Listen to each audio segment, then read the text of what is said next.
আপুনিও বিয়াৰ বাবে উপযুক্ত পুৰুষ নেকি? তেনেহলে সাজু হওক। বিয়া পাতিলে পাব ভিআইপি গাড়ী, ঘৰ, ধন, সম্পত্তি। আপোনাৰ মন পছন্দৰ যুৱতী বিয়া পাতিলেই লাভ কৰিব এই সুবিধা। জনসংখ্যা বৃদ্ধিৰ বাবে এতিয়া প্ৰয়োজন হৈছে পুৰুষৰ। ইয়াৰ বাবে পাতিব লাগিব বিয়া, আৰু এই বিয়াৰ বাবে এতিয়া দৰাৰ প্ৰয়োজন হৈ পৰিছে। হয়, আপুনি ঠিকেই শুনিছে। এখন দেশত থাকিলে ভৰণ পোষণৰ দায়িত্বসহ আপুনি পাব নাগৰিকত্ব, লগতে এগৰাকীকৈ সুন্দৰী যুৱতীও। পিছে কোন দেশত এনেধৰণৰ অফাৰ দিছে চৰকাৰে?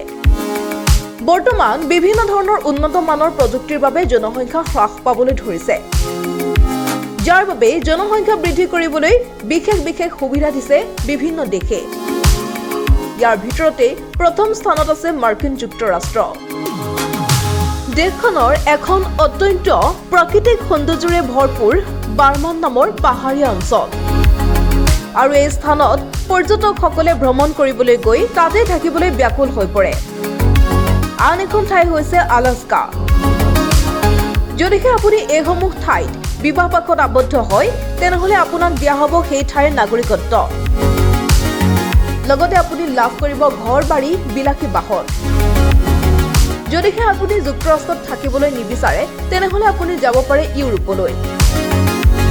ইউৰোপৰ তালিকাত বিশেষ ঠাই অন্তৰ্ভুক্ত হৈ আছে। ইয়াৰ ভিতৰত অন্যতম ছুইজাৰলেণ্ড। ইয়াত জনসংখ্যাৰ হাৰ ভয়ানকভাৱে হ্ৰাস হ'বলৈ ধৰিছে, যাৰ বাবে চৰকাৰ চিন্তিত হৈ পৰিছে, আৰু জনসংখ্যা বৃদ্ধি কৰিবলৈ জনগণক টকা দিবলৈও সাজু হৈ পৰিছে চৰকাৰ। চৰকাৰে বিবাহিত ব্যক্তিসকলক 54 লাখকৈ টকা আৰু অবিবাহিতসকলক 27 লাখকৈ টকা দিছে জনসংখ্যা বৃদ্ধিৰ বাবে। চৰকাৰে অৱশ্যে চৰ্ত বান্ধি দিছে যে কমেও 10 বছৰ বসবাস কৰিবই লাগিব। এই ঠাইত জনসংখ্যা মাথো 204 জন, সেয়েহে চৰকাৰে এনেধৰণৰ সিদ্ধান্ত ল'বলৈ বাধ্য হৈছে। গতিকে আপুনি কোনখন দেশ পছন্দ কৰে বা কোনখন দেশ আপোনাৰ পছন্দ হোৱা নাই, সেয়া আপোনাৰ নিজৰ সিদ্ধান্ত হ'ব। আৰু এনেদৰেই জনসংখ্যা বৃদ্ধিৰ বাবে বহুকেইখন দেশত লোৱা হৈছে ইটোৰ পিছত আনটোকৈ সিদ্ধান্ত। নিউজ ডেস্ক, প্ৰতিবিম্ব লাইভ।